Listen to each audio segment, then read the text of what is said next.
Good morning. Good morning. Good morning. Good morning. Happy Monday. Good morning. Morning pa po dito sa Ontario, Canada. It's 11:56 a.m. here in Ontario, Canada. Good morning, good afternoon, good evening. Kung saan man po kayo sa mundo, I hope you are well. I hope you are having a fantastic day. You are happy, you're healthy, and enjoying life, di ba? But anyhow, si Tita po ito. I know I am broadcasting from my business page. The drive na naman tayo, guys. Pauwi pa lang ako. I taught my aqua fitness this morning. So, yan, pauwi pa si Mama. But anyhow, so thank you guys. Thank you very much sa aking mga shout out sa aking mga followers. I know I have lots of new followers again. Marianne, thank you for watching. So shout out sa inyong lahat. I appreciate you guys very much. So mapabago man or mapaluma, thank you sa pag-follow nyo sa page ko. Business page ko is Tita Vargas D, and then kung nagawi kayo sa aking personal page is Tita Vargas. So yan po ang personal page ko. Pareho lang po ang mukha nila.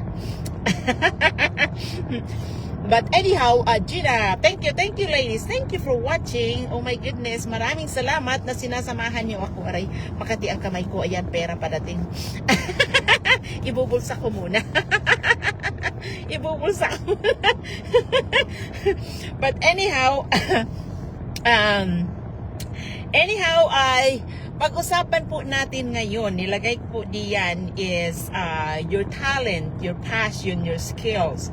Those are your assets para mapalago ang buhay. Now, the question is, are you taking it are you using it to your advantage? Diba? So, ang ibig ko po sabihin diyan is, are you you're using your talent para mapalago lalo ang buhay natin, di ba? Hazel, thank you for watching. Yes, because at the end of the day, talagang depende yun sa choices natin. Every single day, binibigyan tayo ng choices na para mabago ang buhay natin kung hindi natin gusto ang kinalalagyan natin ngayon. So, we have chances every single day. Now, bakit ko ba sinabi iyan? Because, again, with all my conversations ang dami kong nakakausap talaga na mga leads ko or mga tao na nagtatanong regarding the business na ginugrow ko sa social media. So, and again, Facebook is my platform, biggest one. Pero kaya ako nagla-live para po ma-share ko sa inyo because in any businesses na nakita ko dati, online businessman or kahit anong traditional business, ito yung pinaka maganda talaga at dito ako talaga nag-i-enjoy. So I am so happy to share it with you anytime na I can, because super dami na po ang naging successful talaga dito sa negosyo na to. Kaya hindi ako nahihiya na ibandilyo. Bisaya ako. Hindi ako nahihiya na i-share anytime talaga kahit kanino ang negosyo na ginagawa ko. Because first of all, it's legitimate, and our products are medical grade na hindi lang kami nag-grow ng business na ordinary business. Thank you for watching, guys, ladies. Hindi lang kami nag-grow ng ordinary business. We are building legacy dahil ang negosyo po na ito ay pwede na may pamana sa mga anak namin when we get to the point na yung rank na ma-achieve namin, which is achievable. Kasi ang dalawang coaches ko is naandun niya, pinaka mababa na magiging monthly bonus mo every single month is $6,000. Saan ka makakuha nun? Kahit ano pa ang tawag nun, kahit ano pa ang posisyon mo, pag nag-retire ka, hindi ka makakatanggap ng ganyang pension monthly. Dito lang yan sa negosyo na ito. Yeah. But anyhow, kaya ko sinabi diyan, your talent, your passion, your skills, ay talagang yun ang pinaka-assets natin, di ba? So, depende kung saan natin gagamitin, because a lot of people are using it, like of course, ang mentality natin is find a good job para mapaganda ang buhay mo. But guess what, guys? Sino ba ang mga tao na talagang nakakataas sa buhay, mayayaman? Di ba sila yung may mga negosyo? Di ba? Walang empleyado na yung mayaman. Wala. So, ang ibig ko sabihin diyan is if you're using your talent, your skills, your passion para sa trabaho, it's good. It's good that you're using it. However, hindi ka yayaman dun because your income is always capped. Hindi katulad kung gagamitin mo yung talent mo, the same talent na ginagamit mo ngayon as an employee, the same talent yan na gagamitin mo to start your own business. It doesn't matter if it's a digital business or any other businesses, so long as it's your own. Walang cap ang Michelle, thank you for watching. Walang cap ang kita mo. So you can earn as you can earn how much, there's no cap. You can earn 5 figures, 6 figures in a month dahil sarili mo yan. And to think about it, you're still using the same talent, the same skills, the same passion that you are using right now. Nga lang, you're using it in a wrong environment. Of course, your bosses are happy, right? But at the end of the day, bibigyan ka pa ng malaking bonus, bibigyan ka pa ng malaking kita. Yung income mo ba is without cap? There is always. Whereas kung sarili mo yan, there's no cap. You can earn as much as you can, as much as you want. Diba? I remember before, wow, nice job.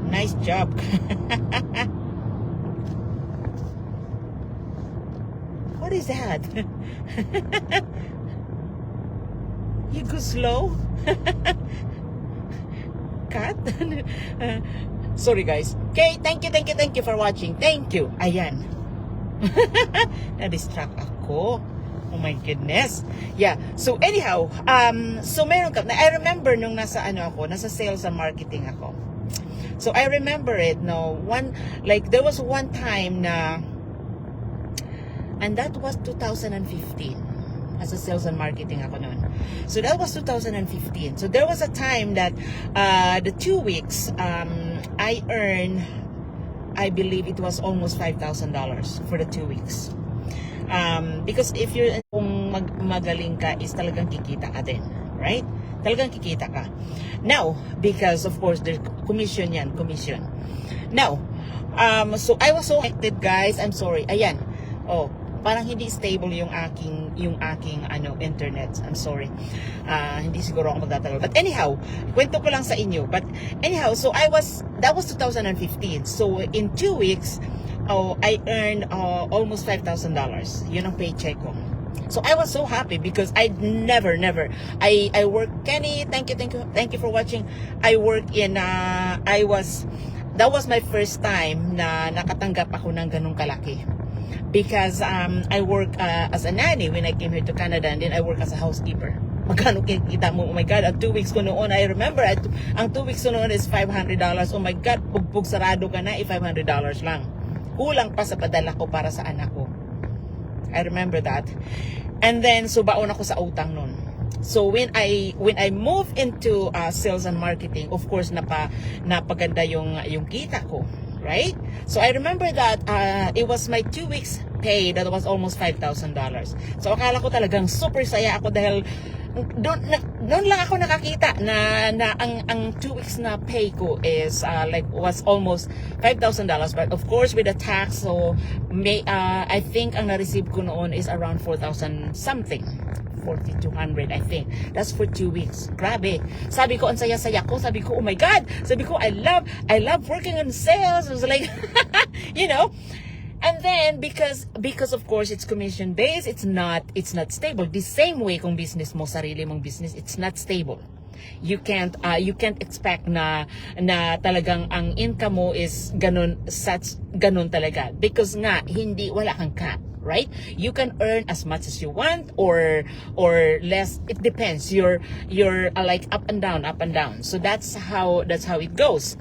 Now the same way if you work in sales. So yun ang pinaka-exciting na ano ko talaga. Yun ang pinaka malaki ko na kinita in 2 weeks in my entire life. Yun. So super saya talaga ako, super saya. But you know what, guys? So from there, so kasi ako yung tao na when I knew na bumababa yung aking kita, yung aking average, hindi ako masaya. I'm so hard on myself. So hindi ako masaya. So naghanap uli ako, pero hindi nila ako pinakawalan. So I moved into a different department. So yun yung nandun ako napunta sa sales and marketing. So doon ako napunta. So the same thing, commission pa rin. But I love it. I love it better because I was exposed to, like, you know, ako kasi yung super ako sa customer service. So ako yung nasa front line, blah blah blah. So talagang na develop talaga yung customer service skills ko at that time. So but anyhow, the same pa rin naman ngayon. But anyhow, so yun yung pinaka-highlight ko talaga, na nagkaroon ako ng kita as an employee for almost for 2 weeks, for just 2 weeks, na almost $5,000. Yun yung pinaka-highlight ko talaga. Now, with my online business, oh my God. So it's a big difference, guys. It's a big difference because first of all, as I mentioned earlier, we're not just growing a business na talagang pera lang. So every aspect of my life is improving. It's not just money. Okay?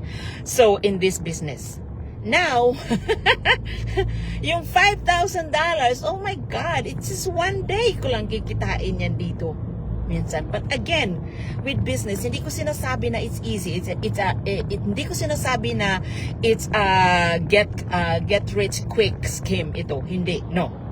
But what I'm saying is earning $5,000 or $6,000 in a day dito sa negosyo na ito, once your business is set up, kasi ganun na yung sa akin, once your business is set up, then you can, good evening, hello Hazel, thank you, so you can earn that much, right? That is once na set up na ang business mo. Okay? Now, but again, you have to, like, you know, your business must be na ano na tawag doon? Na grow mo na yan. So, parang ano tawag doon? So, yun ang kaibhan. Once na set up na ang business mo dito, then because here hindi ka naman nag-iisa eh. You are guided, you are naandyan ang training site which you can access. Lena, thank you for watching, which you can access anytime you want. Right? So, naandyan na lahat ng tools na kailanganin natin to grow your business, our business. So, nasa sa atin yun, because at the end of the day, we are our own bosses. So, nasa sa atin yun kung paano, kung gusto natin kumita ng marami, kung gusto natin kumita ng maliit lang, so nasa sa atin yun. So, yeah. But, again, you have the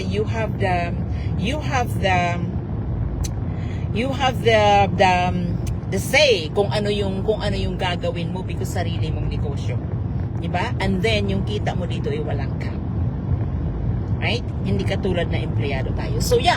So anyhow, I hope it makes sense. So yes, gagamitin ang talento, ang skills, ang ating kaalaman para sa sarili nating advantage. Yes. So para mas masaya kasi hindi lang tayo ang nakikinabang kundi pati ang pamilya natin. At saka with that, when we grow our business na talagang stable na siya, walang pwedeng mag-fire sa'yo kung hindi ikaw lang. Sarili mo lang yan. Whereas kung empleyado ka, you're not stable. There's no guarantee kung hanggang kailan ka lang. You're replaceable any day. Diba?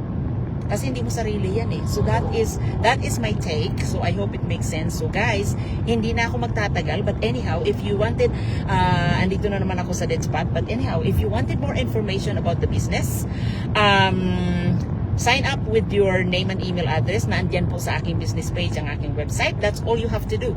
Sign up your name and email with your name and email address, and then ang system na po namin ang magpapadala sa inyo ng information na kailangan nyo. See? It's very easy once your business is set up. Pindot-pindot ka na lang. Yan ang sinasabi ko. Pindot-pindot ka na lang. However, you do have to set up your parang foundation mo yan. You do have to set up that. Diba? But the best part is may mag-guide sa iyo, hindi ka nag-iisa. So, yan, panalo ka pa rin. So, here in our business, panalo ka in every areas of your life. So long as willing ka na matutunan ang negosyo na ito. Willing ka na magpaturo, you'll have no problem. Diba? So kung kayo ay ganon ang personality nyo, yes, let's talk. Message me po. Matutulungan ko po kayo and i-guide ko po kayo. But anyhow, thank you again. Maraming salamat and enjoy the rest of your Monday. Enjoy the rest of your week. I will touch base with you guys later for sure. And thank you again na sinasamahan niyo ako. Maraming salamat. God bless you all and take care everyone. Salamat!